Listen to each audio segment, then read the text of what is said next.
Elates, Quataltmathet Talpomasqui, Tilito Quayaquius. My Hwamach name is Quataltmathet, and my English name is Nikki LaRock. I'd like to welcome you to this webinar today that's being hosted by the First Nations Health Directors Association. And I would also like to acknowledge the many traditional territories that we're collectively gathered on today. I am joining you from Yakuquius, which is in Chilliwack, BC. I am a mother of 3 children, and I'm a grandmother of 3 grandsons. And I have been sitting in this position of health lead in my community since 2015. And I've also been sitting on council since 2015. We're a hereditary system, so our hereditary chief puts us in our leadership positions that we're in, and we're in till we step down. So I'm in for the long haul. Apart from this position in my community, oh, hi babe. I'm sorry, my grandsons are here. Apart from my job that I do in my community and walking with my people, I also do fashion designing, painting, I do murals, I do hats. So that's what I do to keep myself busy, and most importantly, being a grandma. But I would like to welcome Karina Chase from FNHDA, First Nations Addictions Care Partnership Manager in partnership with BC Centre for Substance Use. I'm very eager to learn more and continue this conversation with FNHDA and BC Centre for Substance Use. Today, stories will be shared on substance use and harm reduction. This webinar will have people with lived experiences share experiences about drug poisoning, safe supply, naloxone, and learning ways we can support our community members who have substance use disorder. Baby. These voices are too often dismissed, and people with lived experiences are not included to advise on harm reduction treatments and therapies. We hold safe spaces so panelists feel respected and valued when sharing about what they need for wellness. The team is available to support First Nations communities to mitigate the risks of opioid drug poisoning. They educate community members on new innovative life-saving treatments and hold safe spaces for those with lived drug use experience and family members to share stories.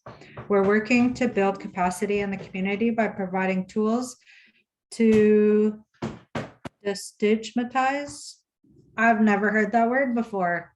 So that's a newbie for me. To destigmatize, I don't know what that means, language, and practice lateral kindness through transformative dialogue. At this time, I would like to turn the meeting over to Corina. Thank you so much, Nikki. We really appreciate you bringing us in. We're really honored to be here. My name is Karina Chase, and I'm the First Nations Addictions Care Partnership Manager with First Nations Health Authority and the BC Centre on Substance Use. And we've been doing these courageous conversations around the province for going on just over 2 years. I'm really grateful to do this work and really highlight the experiences that Indigenous people have when trying to access life-saving treatments in response to the toxic drug poisoning. I'm going to just introduce Doreen Peter here, and she's going to bring us together in a good way, and then we'll go a little deeper into the introductions, and we'll present our webinar to you. So thank you. Doreen?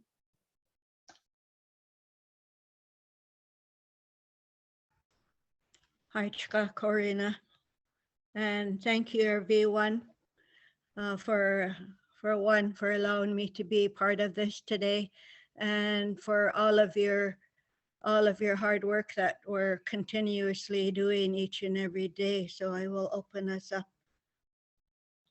Hi, Scotty, to see Tina Quayle. I thank the Almighty Creator for today.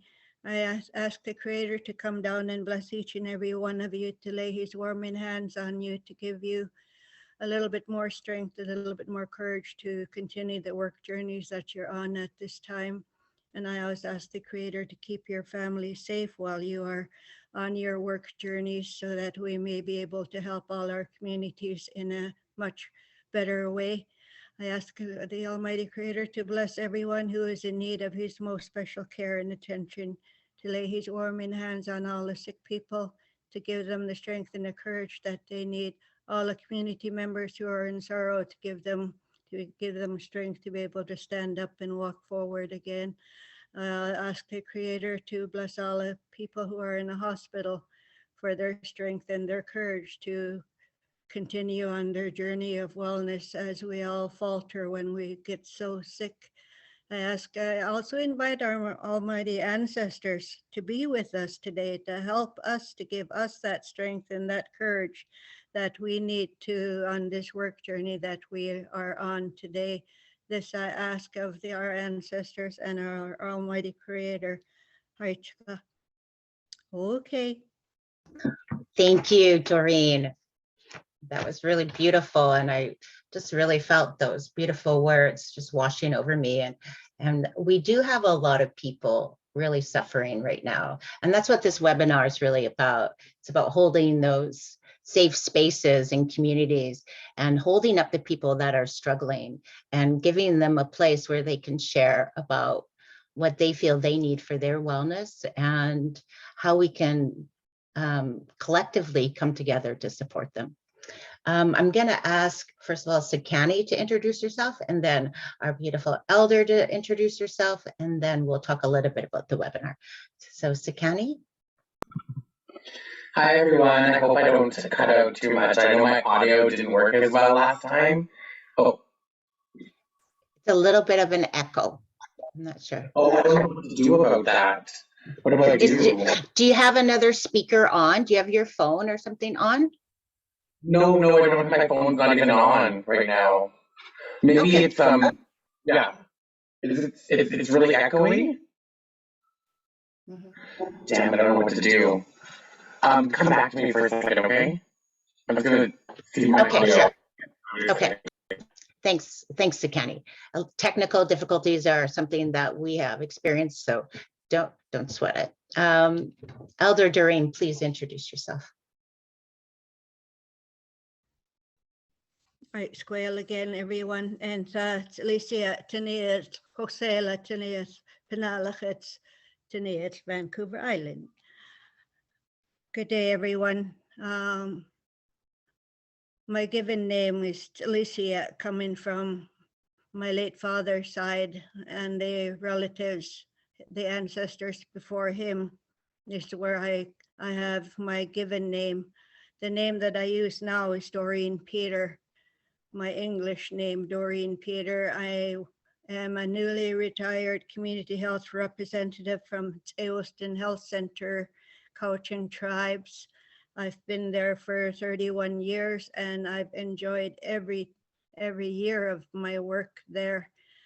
And I continue on my work journey in trying to assist our people in different ways, and also joining committees, and hopefully that my input will be of value to what the search may be for. I do have 4 children. I have 12 grandchildren. I have 3 great-grandchildren. So I'm rich with family, and I try and spend some time with them. And they come over here when they can and spend some time with me. And I really just cherish those moments. So yeah, that's me in a very short story. I'm honored to be with you all today, and I wish everyone well. Hi, Tsapka. Thank you, Doreen.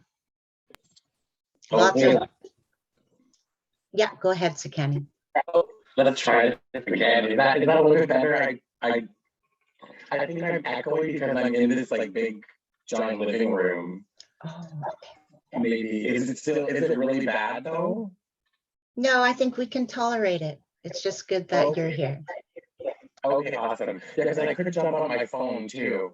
Because the last time at the end of the meeting, I went on my phone because my phone was working better. All right, how about we suggest this? Why don't you introduce yourself Mhm. and then we'll get on the phone. Yes. Okay, I'll do that. Awesome. Sorry about that. Hi, everyone. Um, my name's Sakani, and I'm from the Dackels Nation. I'm from the Frog Clan. I'm currently on the land of my relatives and cousins, the Nakazi Wuten. I am from Gladstone. And I guess one thing that I'm doing here, and the reason that I'm at this table with you folks, is because I'm a person with lived experience. I used substances for a long part of my life. I've lost numerous family members and numerous street family that I had to the drug poisoning. And it's ongoing and it's not stopping. So one of the reasons I'm here is to gather up all my expertise and my experience within my life and share it and find a way to share it safely with you folks. So yeah, that's me, and I'm going to jump on my phone. Thank you, Sakani. We really appreciate that. And we can't do this work without people with lived and living experiences. I too, Karina Chase, as a Métis woman, I am calling in from the ancestral stolen lands of the Kakite people here in New Westminster. One thing we highlight in Courageous Conversations is the expertise of people with lived and living experience.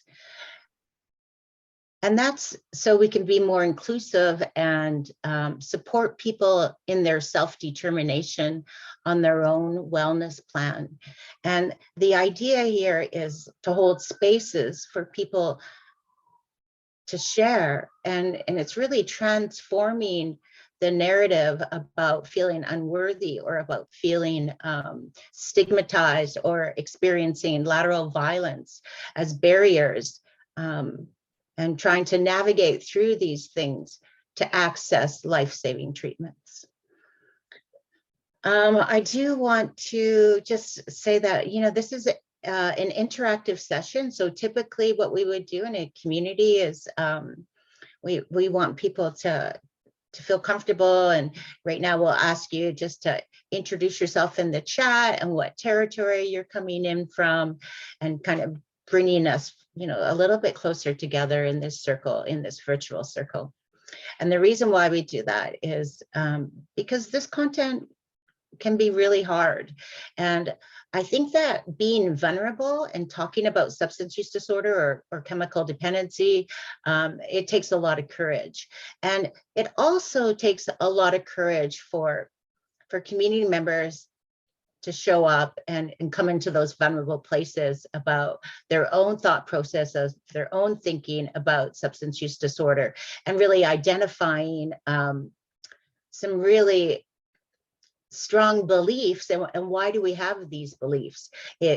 Beliefs about, you know, the war on drugs, beliefs on abstinence, beliefs about, you know, that moral model that people should be able to quit if they want to, and they think it's a personal decision. And these types of experiences further draw that gap from that individual who wants help or may want help to the help, because they further feel ostracized, not accepted, not welcomed. So back to the hard emotional labor, that's what this is about. I'm a person with lived experience of illicit substances. I lived on the streets. I was involved in lots of different systems with correctional services to hospitals. And I think that the more that we develop the culture of normalizing these kinds of experiences as that pathway to kind of medicate while we're grappling with the traumas that have occurred.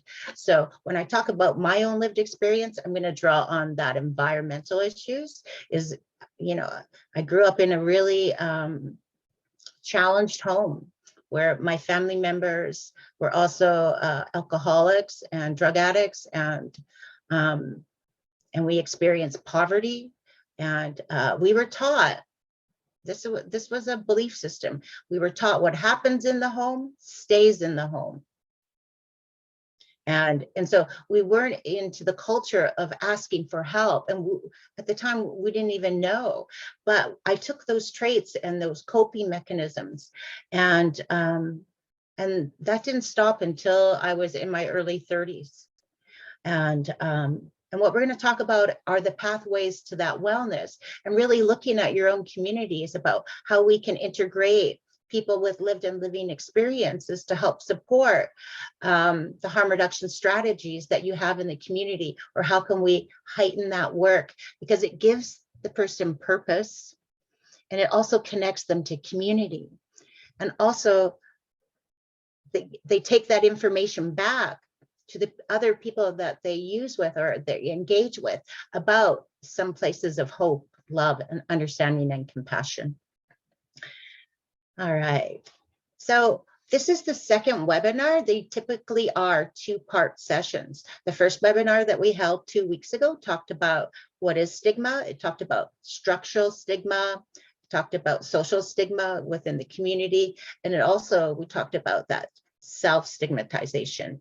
And that seems to be, once an individual truly believes that they don't have any worth or meaning, then they are further isolated from the opportunity of fostering hope and love and kindness, because in the center where they are, their family may have been judging them, and not to intentionally hurt them, but going on these moral model beliefs that you should quit. If you wanted to quit, you could. You know, and these come from that moral model, and they're still ingrained in our thinking. But with the current illicit drug supply, people don't have the opportunity to actually relapse, because if they happen to go back and use, they are at a high ratio of not only overdosing, but fatality. So we don't have what we used to have in substance use disorder, are like people coming in and out. And now if we can get them in, we want to hold them up. And we want to ask them what they want.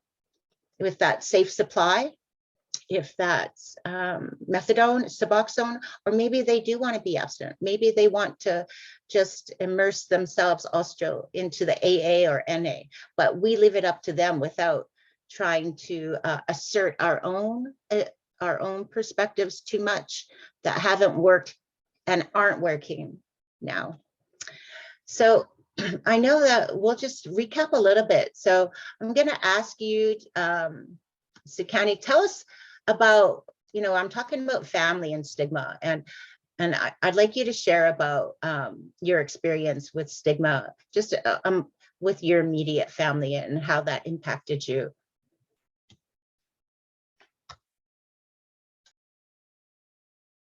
There we go.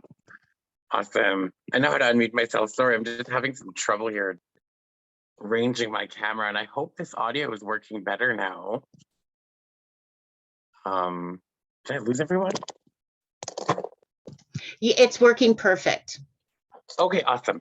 Yay, I didn't lose anybody. I thought I was by myself for a second.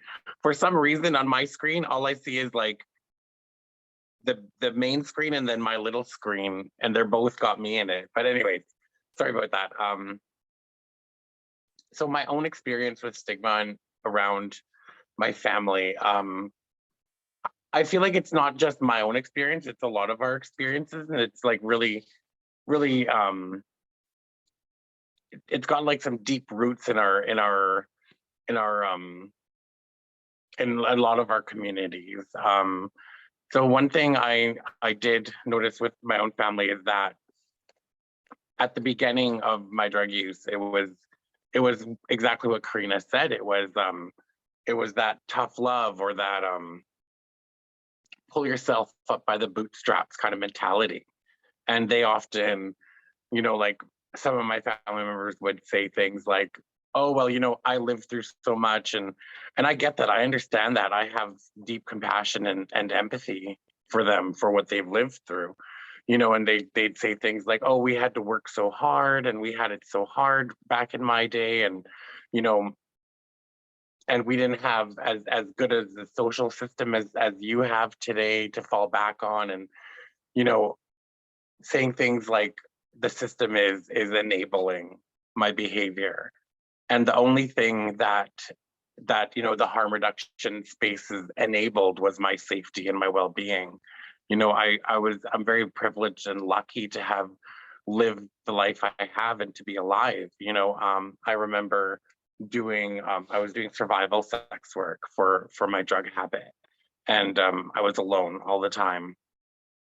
And I remember reading these stats and it said, they were from the States, because a lot of stats around sex work are from the States, from the Americas. And it read that the life expectancy of a street-based sex worker was 7 years.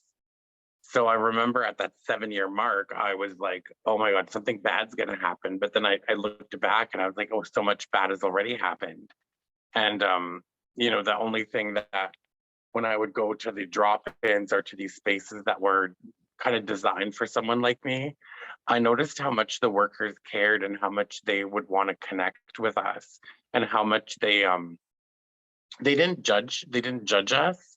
And I mean us because it wasn't just me. There were so many of us, and so many people that I've walked beside that are now gone, that access the same services as me. And I hope I'm not losing track here, but one thing that stood out to me throughout the whole process of being with my family was how much it kind of pushed me away. And they necessarily didn't say like, oh, you need to leave, you need to go.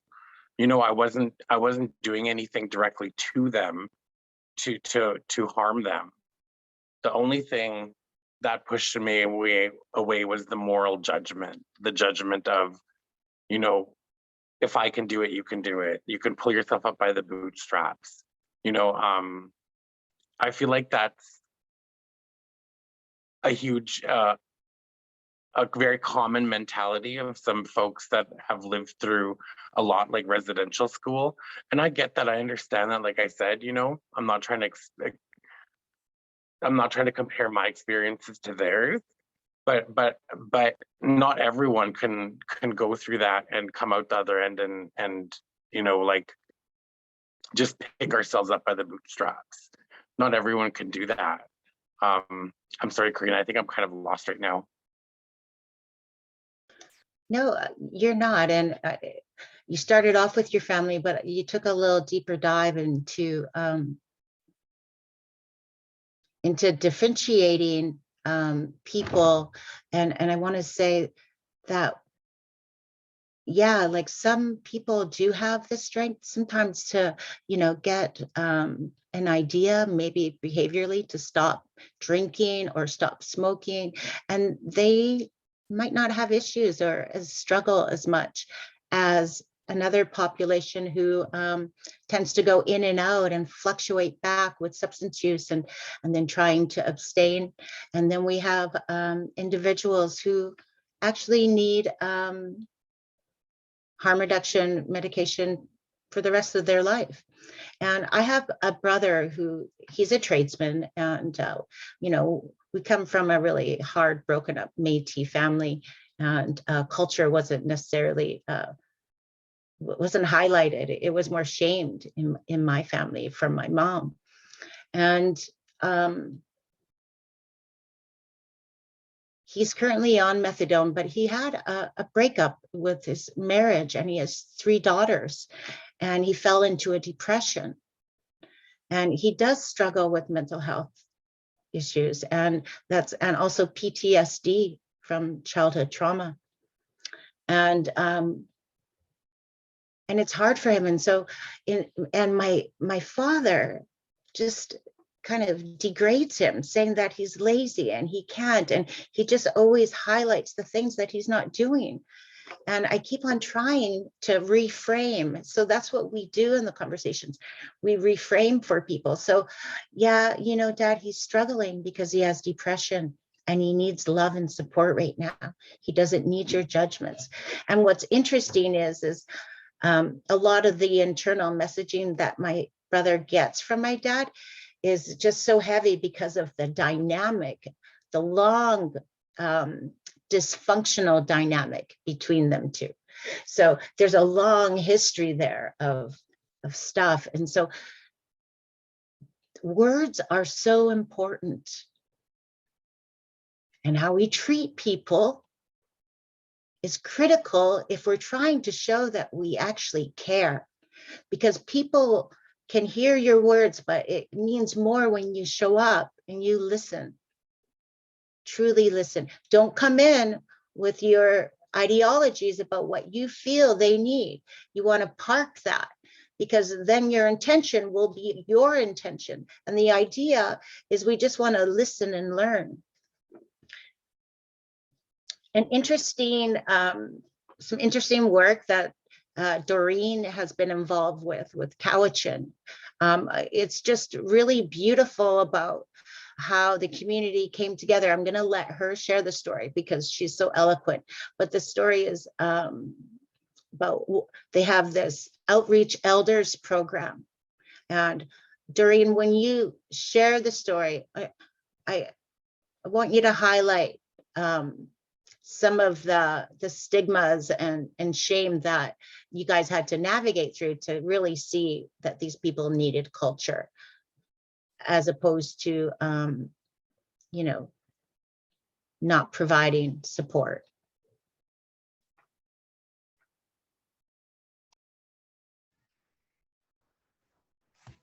Hi, Corina. I'm glad to share, but I also, before I do that, I have such deep admiration for people who can talk about their past experiences and their moment of weakness and able to overcome that weakness with the strength and the courage to use what they've went through to help other people continue or help them on the journey of wellness. You know, I have such admiration for that, and thank you for sharing.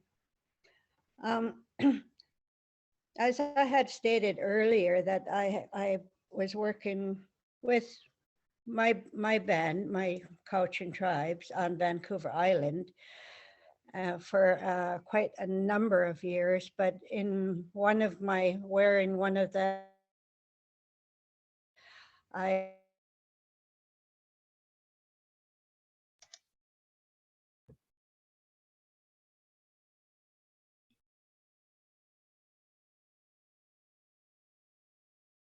We just have a little technical glitch here.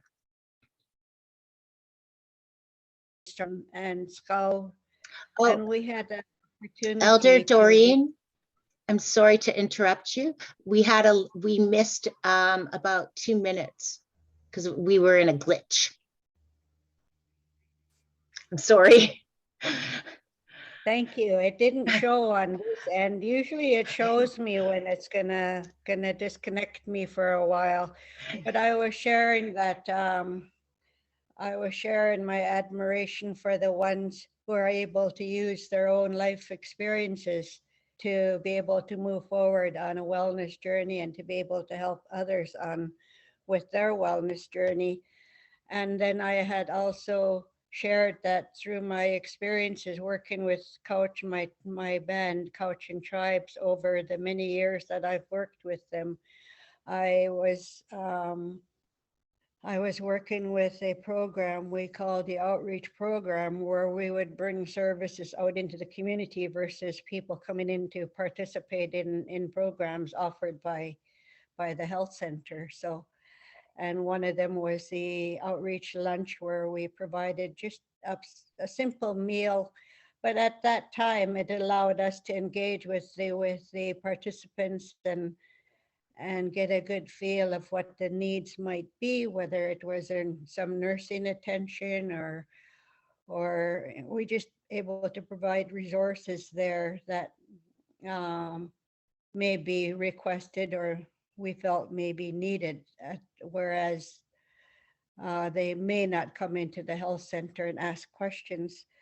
And then as time went by, it changed a little bit to having more resources coming into the outreach luncheon and just being there, being literally present and engaging with the community around what they have to offer, and more than willing to sit with them and have a meal and just be there for whatever they may have to offer. And it went over very well. We had community health nurses coming in, we had counseling programs coming in, we had housing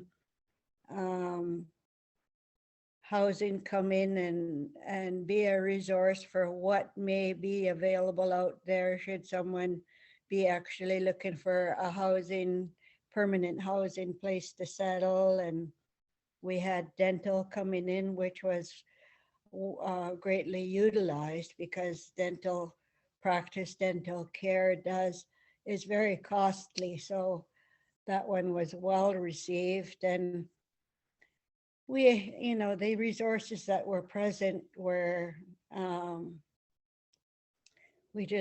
everyone just sits amongst each other and engages, and it went over very well. And then of course, COVID hit. And when that discontinued a lot of services, not only in our area, but in every area. So when the housing pods became available, and the participants there were from a lot of the regular visitors we had for the outreach program, and they requested, it's not what we offer them, it's what they would like to see, which is the way that we looked at it. And their reply was very simple. They asked for elders to come in, they asked for some drumming, they asked to do some art, and I thought, I was wondering, well, they're searching for something with all their requests, and they're searching, and I come to my own decision that they're searching for culture to be able to get grounded again. So the health center had arranged for elders to be going into the housing units maybe twice a week, and they had offered not only just to be available to have any discussions, or if they had any concerns that they would only talk to an elder about. They were very open to that, and our elders also were very talented in our tradition around drumming and singing, and it got more comfortable for the participants in a way that they had asked, that for some spiritual help around blessing. So it made our hearts really sing when they started requesting different things, and our elders very gladly obliged in a way of giving them a blessing, whether it was using cedar, whether it was through drum and song, or what other spiritual faith that we could offer that would cover the needs that was being requested. So it was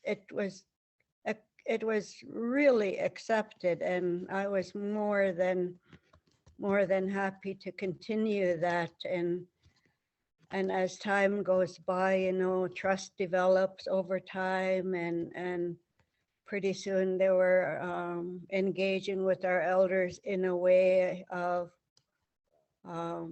seeking what they may need, what they're wanting. And that's pretty much how a lot of the communication was done, even though we had other resources going in as well. We also And housing was a big one, big resource to be going in there. And we had people from House of Friendship coming in as well. So we had a lot of resources.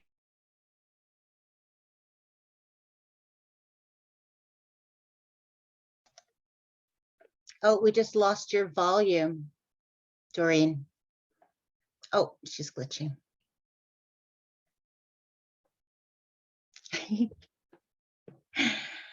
There. Of the services there again. So in one area, and it was accepted very well. And I'm glad that the Eilston Health Center was there to provide whatever the needs may have been. And I think that alongside of that, the other side to that, and Corina had mentioned about the stigma and all of that. And I was saying that one of the biggest barriers is the lack of trust, and judgment is huge. And at that time I had the opportunity to talk to different community members, and I also had the opportunity to talk to the family. And what seemed to be with the ones who tend to engage in using substances, it was a lot of boredom. It was a lot of nothing else to do. It was a lot of pressure, and it was just it's quite available out there, and that's sad, but that's the way it is. And as family relationships were so tight before COVID, and then with this being introduced into the stronger drug use in the community and being even more available, it come between family members, and we had more participants in the housing units that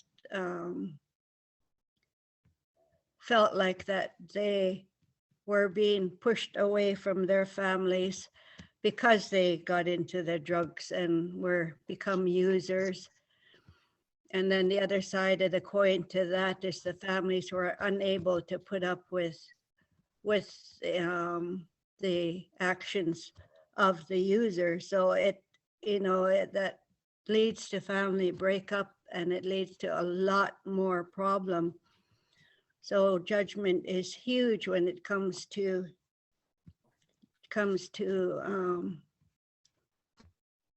what are the barriers in our area. And not only that, but not only in the drug use, and this is what we're all about at this time, but assuming can be another big issue. And that brings to mind in another part of my job was to listen to other concerns from other people. And then we hear a lot about assumptions being made of our people, whether they end up at the hospital or wherever they may end up. And the assumptions are, oh, they're probably just high and fell off down the stairs, or just another drunk Indian falling down the stairs. That kind of testimony I got from real community members who had real problems with that. And that's another big issue in assuming that our people are all drug users, or that our people are all engage in alcohol. Corina? Thank you, Doreen. I've been taking a few notes because you've covered a lot of ground, and I want to unpack this a little bit. So when you first started talking, an interesting perspective that I determined was somehow the community in Cowichan formulated a way for other people that are suffering with substance use disorder to hear them. So I'm not sure, like, if you guys gathered and you would just start sharing stories, but with that engagement and that intimacy and building trust, and I guess that's the vulnerability, is the community really said, we're not really sure, let's ask them. And being inclusive of them starts to foster meaning and empowering them that they do have purpose, that their lives are meaningful. Because with the judgment and the shame and the assumptions that we're talking about, these labels, like to this day, as a woman, as a Métis woman who used drugs for a long time, those labels still attach me. When I go to see my doctor, and I'm living a really good life now, but the shame doesn't go. It's embedded. So I don't tell my doctor unless I start to get to know them. And I actually still haven't said it. And I really like my doctor, but I haven't told her that I used to be chemically dependent on heroin and cocaine. And I haven't told her the long string of health issues associated with that. And that's because I don't want her to judge me. If I need naproxone or if I need something, she might be hesitant to help me further. Like, and this is, it might not sound rational, but this is the way I feel. And so these labels stay with us for a long, long, long time. And that's why I feel like having the elders bring culture and ceremony to start that healing process, and to start to integrate that you belong here, you are important, you know, and not looking, and I know that we can talk about some of the behaviors associated with drug use, at least from the drug users. So I stole, I did lots of street work, I was survival, I did crime, I actually hurt people, and it wasn't intentionally, but it was part of that survival, because I too was terribly traumatized, and there's a long list. Although those traumas now inform my strength, I've been able to turn my experience into identifying that just because we do bad things or we're involved in terrible circumstances, it doesn't make us bad people. That doesn't identify me. And some of the work that is needed to navigate through that shame, deep-seated shame, and sometimes dehumanize people. And that's what a little bit that Doreen started to highlight on those lack of cultural safety and humility practices within the healthcare systems. When people try to access that, first of all, if they see a brown-skinned person, they do have those assumptions. It's automatic. And then if my spirit is just feels broken, and I'm hanging on a lifeline with one thread, I don't want to die.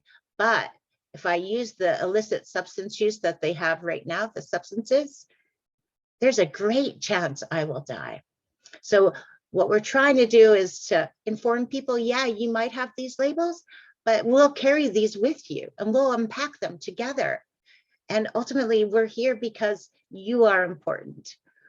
Sekani, I know that that you use lots of crystal meth in your drug use, and I know that that's a really high stimulant. And one of the things I think that a lot of the underserved community is our LGBTQ two-spirited individuals who are highly targeted at not having the best access to health services. And I'd like you to highlight some of your experiences, Sekani. Okay. I just want to say something quickly. What you folks were talking about in words, and everything. I feel like everything great has already been said. And Maya Angelou, in one of her poems or one of her speeches, she talks about words, and she said, "Words are like living things, and they can get on the walls, and they can get on people, and they're dirty, right? So we should be really careful about the words we're using when we're working with a demographic of people that are suffering and that are not well.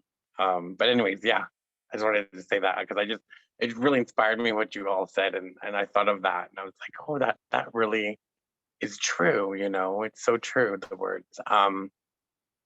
So I know when I talked to earlier about the people that I've walked beside, a lot of us were young. We were like, I mean, I'd say young. I was 17 when I left home.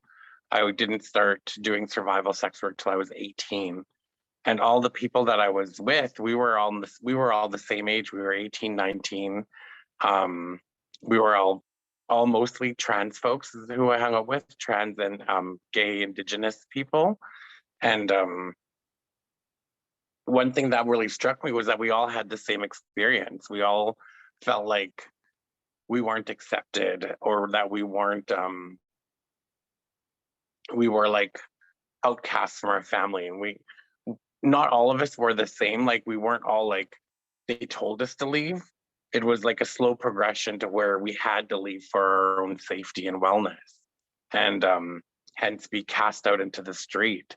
And we all kind of took to each other, and we watched out for each other. And, you know, navigating systems, it was always hard. Like, we always had to bring someone with us, like to advocate or to be a witness.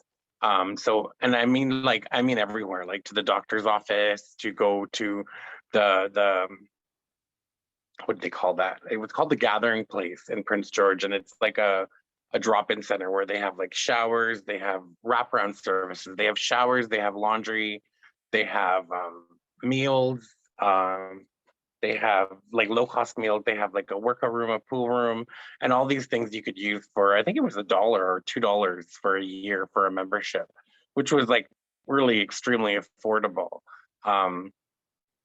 But we often had to rely on each other to kind of like watch each other's back, and to, when we went to get services, we would sorry, you'll have to excuse me, I have animals. I have a dog and I have a cat, you know, and they're she's right here, the dog's down here, and they're trying to get in the camera. They want to say hi, but so it's a little bit distracting, and I can't really lock them in a place, because they would be, if any of y'all pets, you know that you can't lock your pets in a room without them bugging you. But yeah, getting back to that, you know, I found that a lot of us were outcasts. So one thing that struck me that was different than everyone else was that, you know, we would see like other Indigenous folks who weren't on the LGBT spectrum, and they still had like some form of connection with their family. You know, they didn't feel like they weren't wanted on so many different levels. Like, it was, you know, because I was trans, that part of me wasn't accepted, and I didn't feel safe at home. My mom wanted me to stay in my room and to never leave. And I got like really creeped out, and I was like, no, I'm out of here, right? I'm out of here. And then when I started using drugs, that kind of pushed me even farther away, and further stigmatized me from my family. And then when they knew that I was doing survival sex work, that was even bigger. Like, it was hard for me to say like which one they didn't like more. They didn't like any of it. And the one thing that really helped me when I started looking for wellness was my mom said to me, and she said, "I'm scared for your safety." You know, and that's all she said. She didn't say anything else. She didn't say like, "Oh, what you're doing is gross," like they normally do, or she didn't say like all these really harsh words that made me feel like really bad, right? She just said that she was scared for my safety. And I'm not saying that like you should go out there and say that to people, or maybe do, you know, because I find that with my family, we have a lot of dysfunction, and a lot of dysfunction around communication. And one thing that really apparent with a lot of our communities is that that's the same everywhere. We don't communicate very well. And, you know, if it's just like simple words, sometimes can mean a lot to people, and they can change the perspective. So I think when I think of all the people that I've walked beside, all the other trans folks that I've walked beside, they all had similar stories, but also very unique experiences within their own family units. And I can tell you now that probably 80% of those people that I walk beside are gone, you know, due to drug poisoning, due to being becoming victims of society. And that I'm not saying that I think that when we think of services for LGTB folks, they definitely should be like more specialized, and you should definitely know that when we're having these services, we should talk to these folks and say, you know, what would you like? What would you folks like? How can we like bring you in to more conversations? Because you know, when we don't accept a small facet of somebody, a small piece of somebody, when we do not accept that piece of them, they cannot come over to us whole. And we want these people whole. That's powerful. Thank you, Sakani. Yeah, it's interesting how our perspectives about like sexuality or you know, abstinence versus harm reduction, we have these values, and that's where the conflict can come in. Like we'll have say a community member really values safety, and if we have people drug dealing in the community causing harm to each other, and we have to address that. That is a natural thing.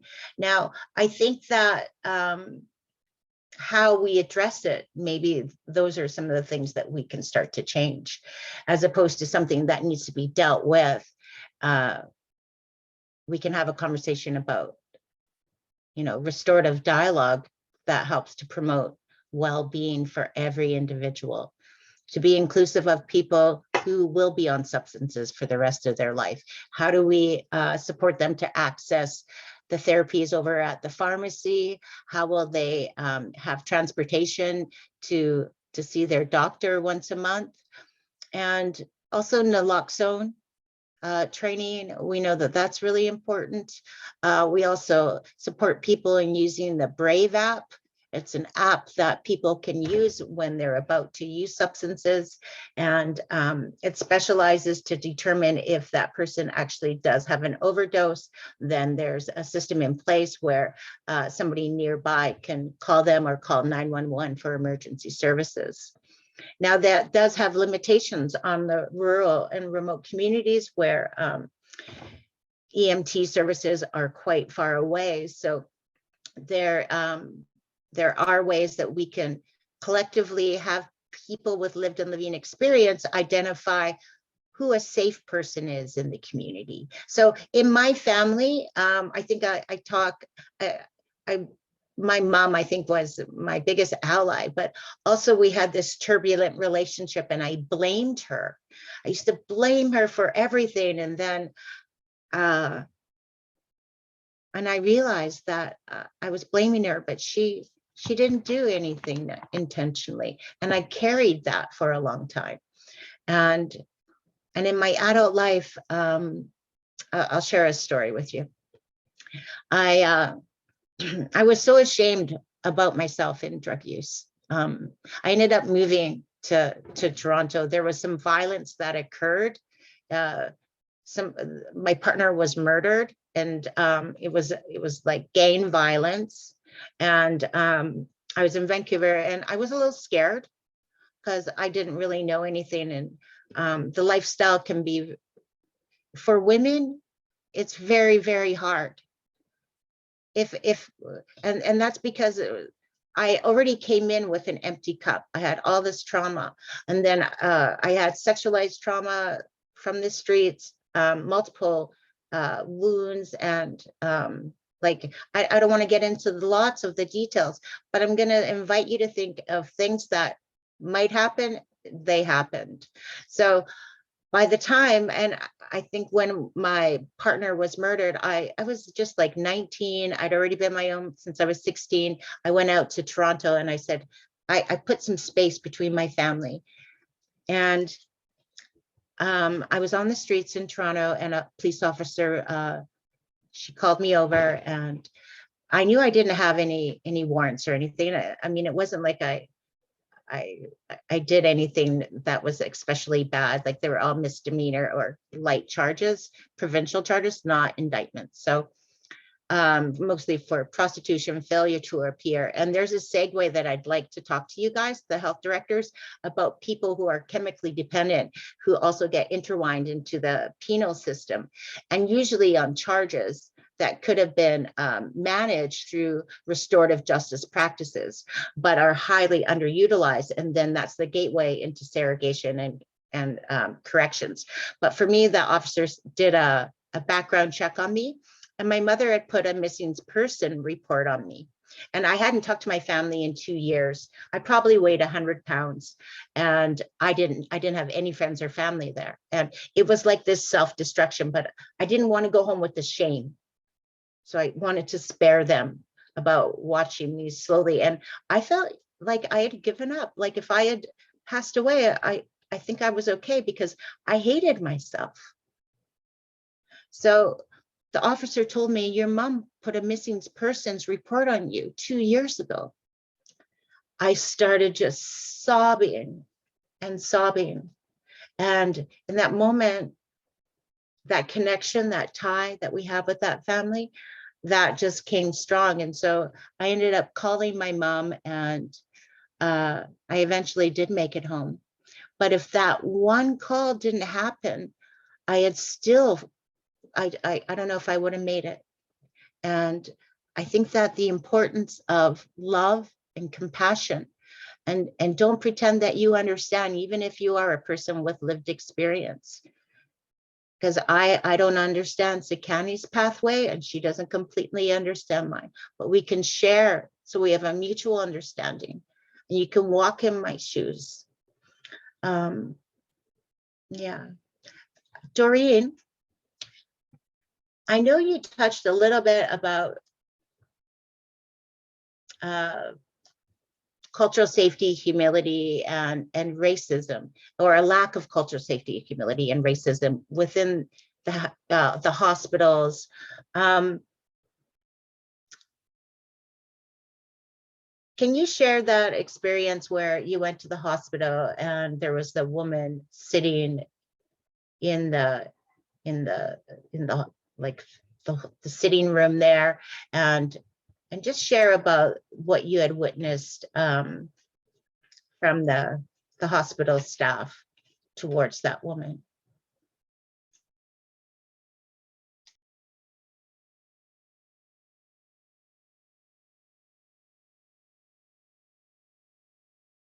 Sorry, Corina, my computer froze just as you got started. Oh, that's okay. The story that you shared with us before about when you went to the hospital and the woman that was in pain, and you were witnessing that, and tell us what you did in advocating for her. Okay, yes. I was up at the hospital, as Corina had said, and waiting for one of my family members. And as I had walked in, I noticed this young lady, and she was half sitting, half laying on one of the 2-seater chairs that were in the hallway there. And she, it was very visible that she was in a lot of pain. And I waited and I waited.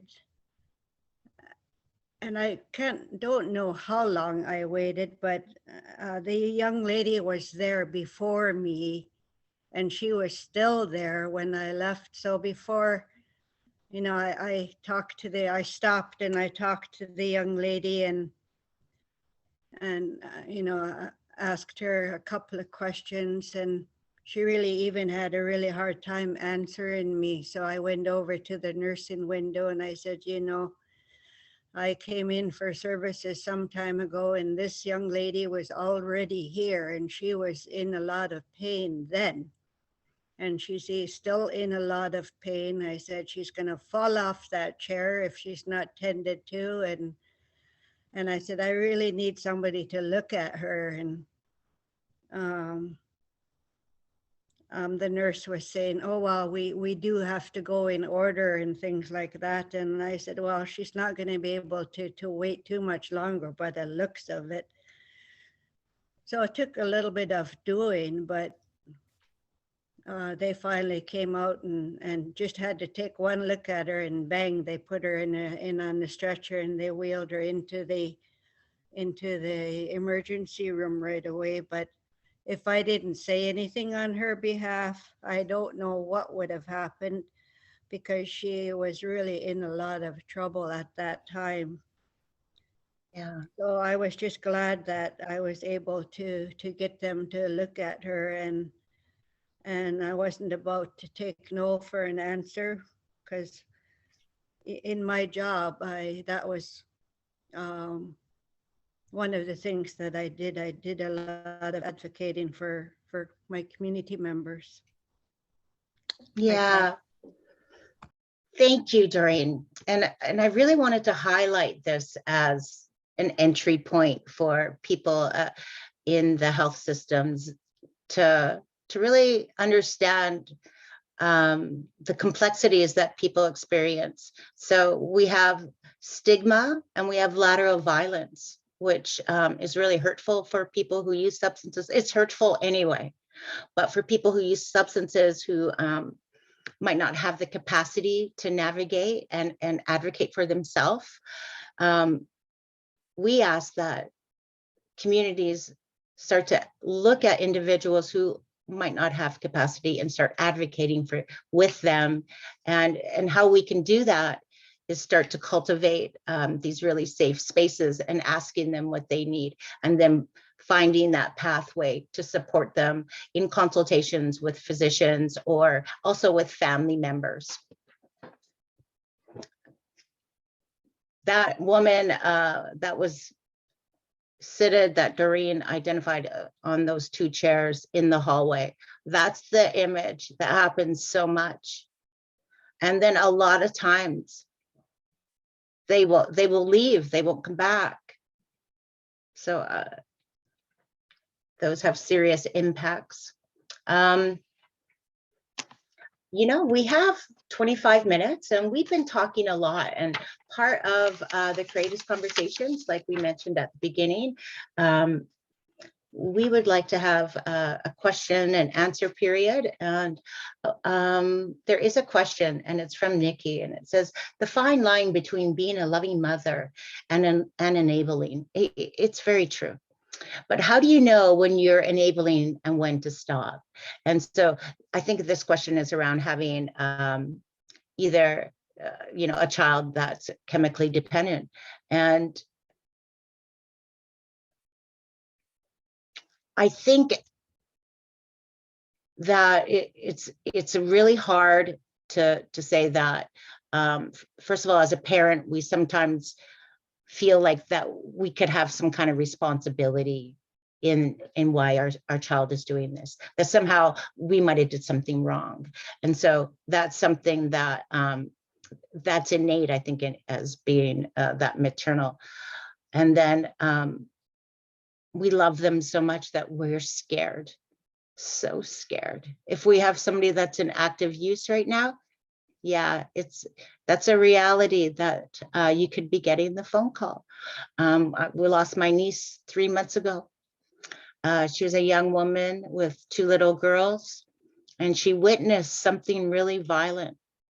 She witnessed, she was somewhere 2 years ago and she was using drugs, and she witnessed a violent homicide. So she went into police protection because she testified in her very small community against that person who did that. But after she testified, she went into that police protection because that person was known to be violent and have ties to violent people. And she feared for her life, but she knew she had to do the right thing. So she went into police protection and lost custody of her girls.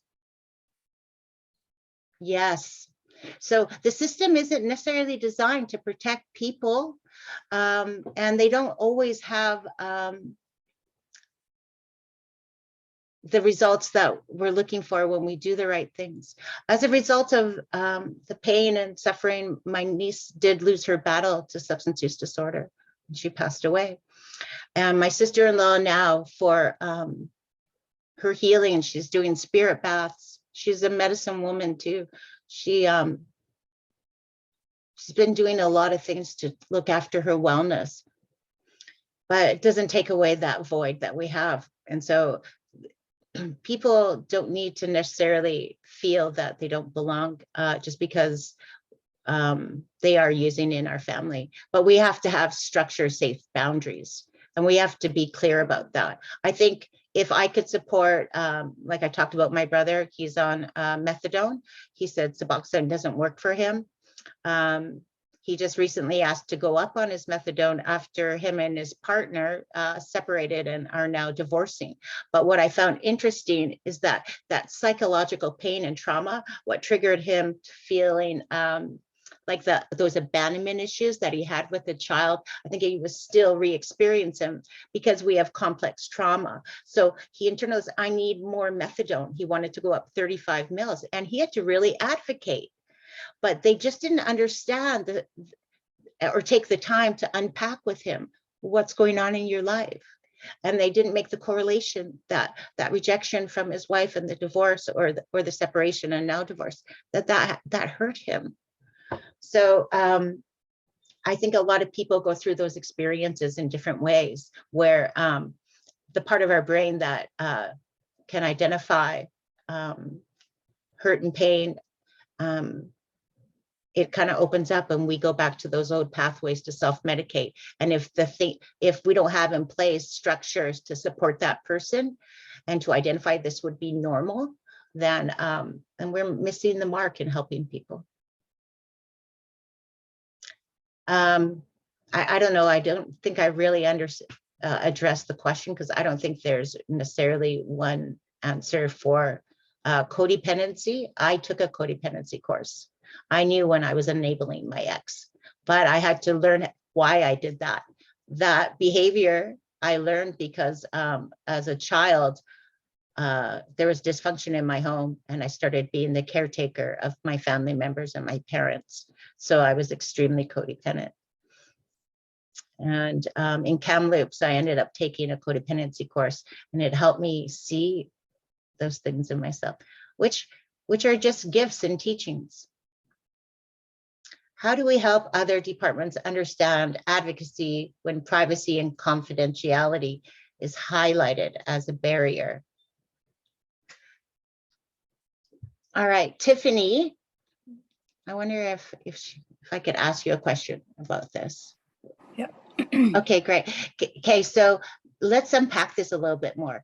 So the department, so we know that in small communities, we want to advocate for people. And then is the issue confidentiality, like because of the community is so small, or? Well, you know, from my department, I work in the health department. So if any of my, you know, whether a counselor, myself, or whoever might be a nurse might be advocating for someone who requires the additional support, whether it's with administration or economic development, you know, something. There's just maybe a lack of understanding, or like I feel like there's too many barriers to being able to advocate for those folks, where, you know, like, oh, here you go, sign a form to, like, have the client sign a form of giving permission or whatever, right? So it just feels like it should be more of a circle of care type of a scenario when it comes to, because I mean, everything is included, everything determines health, right? Social, economics, housing, education. Yes. So that's what I mean. I mean, like, how do we create, like, whether it's policies or, I don't know, relationships with other departments? I think I'm kind of getting there, but it'd be nice to, I don't know, hear some suggestions. Yeah, okay, so I really am, I'm really excited that you brought this up because this would be structural stigma. Okay, so sometimes the policies, they're structured to not be inclusive. And I would look at some of the policies and then and you could do a working group, or I mean, there's ideas even if we could just understand exactly how the structures in place are a barrier, especially with advocacy. So in my experience in advocating, if you say this person has asked me to advocate, then usually that should be enough as long as that person is there to validate that. Now, what you're asking is, I think it's like the consent for disclosure. So if there's something that needs to be in place in the community for people to streamline that advocacy pathway, then as that comes up, you could highlight that, like, oh, that's the barrier. And then that's something that we can unpack more. At the BC Centre on Substance Use, and this is why I say it's a timely question, we're examining language. Okay, so we want to destigmatize language. We don't call people addicts, we call them drug users. We also use first person language. And we really are clear about the importance of this, is that we empower the individual who we're speaking of or trying to support to actually allow them to start to cultivate what they feel is necessary for their own wellness. Mm-hmm. And if we can have enough time to do that and carefully, I want to say it could take sometimes like, 3 or 4 hours and not all at once, but just give that person time to really share. And sometimes group sessions would be helpful, because then the people with lived experience have, more of a commonality and that security. Sekani is, we're sitting in Fraser-Salish region right now, working with 3 communities. This is something that we're highlighting in our work, that we work with harm reduction educators on the ground to identify people with lived experience currently in the community.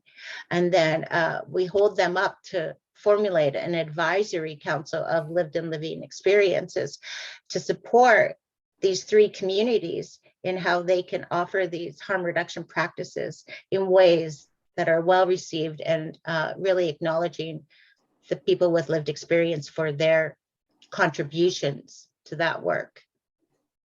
So if that helps. Oh yeah, I think so. Yeah, I just wanted to say something. If we have time, right? Okay, awesome.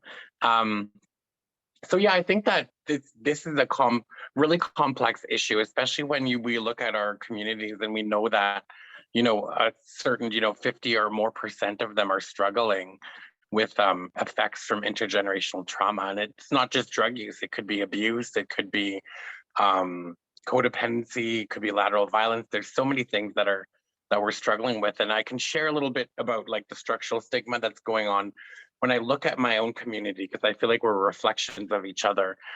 They talk about banishment, and they do banishment right now. And the one option that people can have if they don't want to be banished for their drug use or their drug selling is to go to treatment. And I was at a meeting and I told them this. I said, how many of our folks who are banished have overdosed on the streets alone?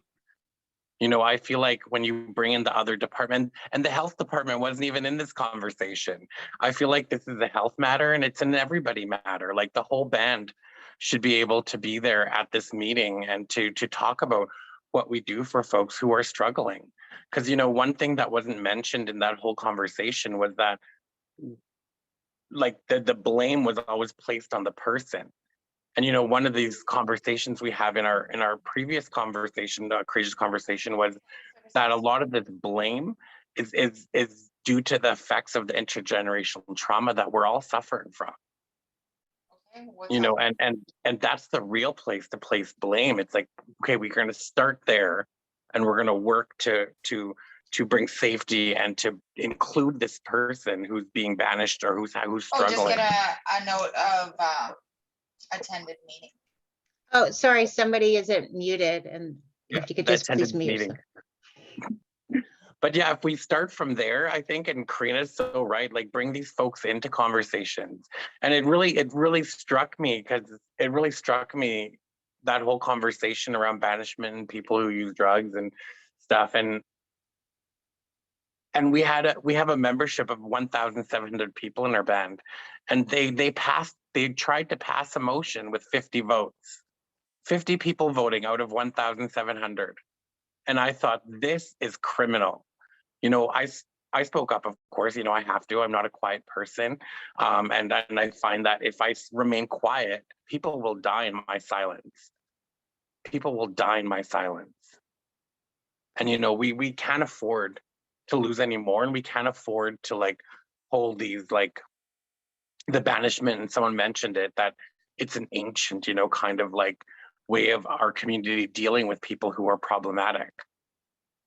And right in that sentence, I can see is that they said people that are problematic, not people that have problems. You know, there's a big difference in when you say it two different ways. And yeah, I definitely think that you should bring everybody. It's an everybody conversation, because I feel like, you know, these issues that we deal with are systemic, and they have there's a lot of policies that are in place that weren't made to protect people that are very vulnerable and often struggling a lot. Yeah.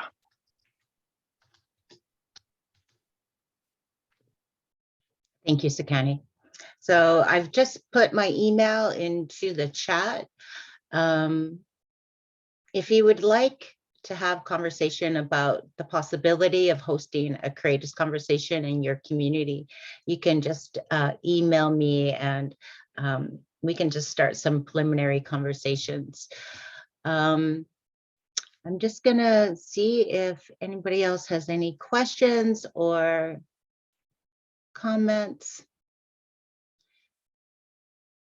So one of the things that we've been doing after hosting, this is our second Courageous Conversations for the First Nations Health Directors. The first one, we educated about stigma, how it's a barrier to access harm reduction supplies. Also, lateral violence is a barrier. And we do offer a follow-up session about hosting lateral kindness workshops after we host Courageous Conversations. And so that's an option for a community. Also, we have the sharing from the heart. I really appreciate Karen just popping that into the chat there. So that link there, we're supporting people who have been impacted by the illicit toxic drug supply. And this is just a safe sharing circle where people are just coming together collectively. And the reason why we're trying to do this is because sometimes people don't feel like they can talk to other people in the community, or they hold that shame. So this is just an outlet if they wanted to hop onto a virtual session. And Sotalalem is providing an elder, and our facilitator is a clinical mental health therapist. So we're excited about that. Can I just add that in our community, we had one member that was working with the family. They finally just gave up on the individual. We worked alongside of them at a distance, but once they let go of this client, we intervened and assisted them with getting a placement outside of our community, because we're a rural community. So we found them a place with other resources that would assist them. A lot of criticism from the family for taking them out of community, but when you're living in a rural community and it's -20 and they're living in a shack in the back in the forest. We did what we needed to do. With that, we kept following this individual with the services that they were provided. Now they are in a aftercare treatment program and flourishing, and this is a year later, and they're still doing amazing. So it just takes those extra steps to assist clients who are in need, that are pushed aside. We were able to deal with the mental health issue, with the addiction issue. The person hasn't come back to the community, but still stays in touch with family members that they hadn't been able to speak with for years. So we brought the family back together, not with the immediate family here, but the family, extended family. So they have those additional supports. Starting next month again, because we still have, well, I'm looking outside my window, we still have over a foot of snow. So we are starting our elders group again for outdoor activity with equine therapy. Our equine therapy seems to have touched on so many age groups, and we are going to have our equine therapy with our youth and our elders. So they go out to the ranch, which is only 15 minutes away from here. They have an open fire, they have crafts. We've had elders get up on these horses. They hadn't been on those horses since they were teenagers. Once they get off those horses, they sit around that fire. The stories that people have never ever heard come out, and it is something that is amazing to see, what the calmness a horse can provide to someone. It's something communities might want to consider, even though horses are not a part of their culture. They're very, very calming and bring out so much in people that have so much to say. Thank you. Thank you, Margot. That was so powerful. And I think that there is, that therapy with animals and that connection. And I really appreciate your words about sharing about how you guys reached out to community. That's so beautiful. Elder Doreen, just asking if you could close us up in a good way today. And I want to thank you for just being here and shining so bright. Thank you.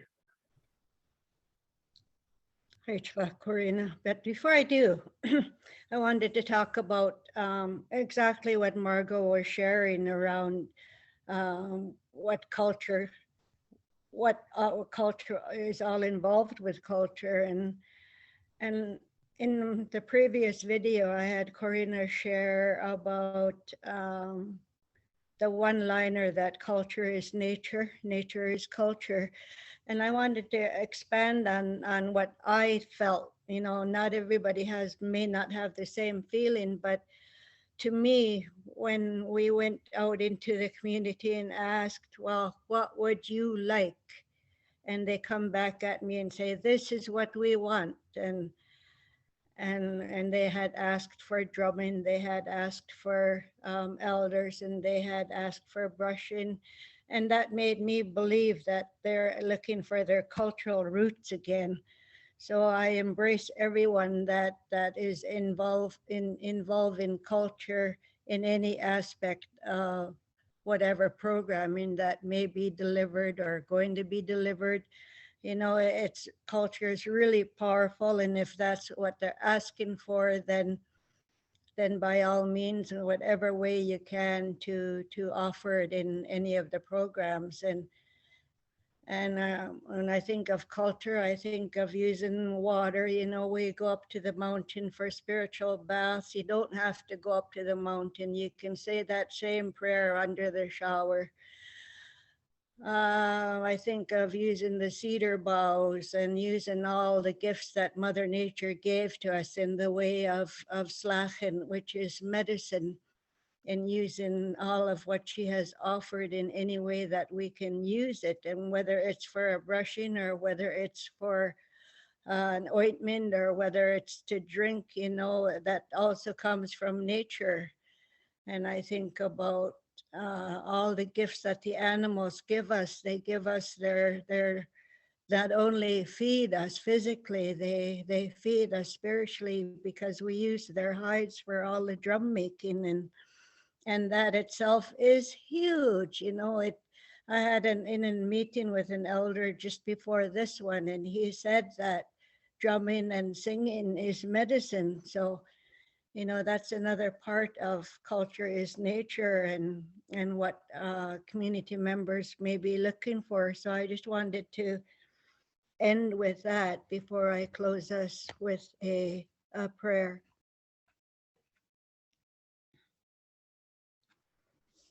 And I ask the Almighty Creator, we give you thanks for allowing us to come together as one, to work as one, not samat, working as one with one heart and one mind to provide the best services for our community members. And that's what we're all about. And I ask the Creator for the strength that He passed through us. And I thank the ancestors for coming in with their wisdom and allowing us to share and allowing us to feel your presence with us as we moved along with this. And I'm sure that as I did that, each and every one of us felt the presence of our ancestors here today, and in any way that they can, to put a blessing on each and every one of you, so that you may leave this with that strength and that continuance to journey throughout your day and to make your night even more peaceful. So I thank the Creator for that, for allowing us to be able to do that. So Haitzap, God, to the Creator and to each and every one of you. Thank you, Doreen, for your prayer.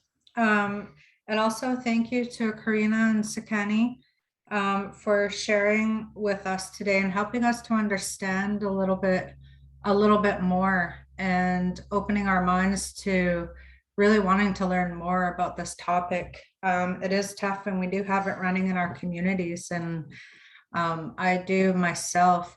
That question that I asked was actually for my aunt, because my brother is struggling with addictions right now, and that's what she's trying to figure out, is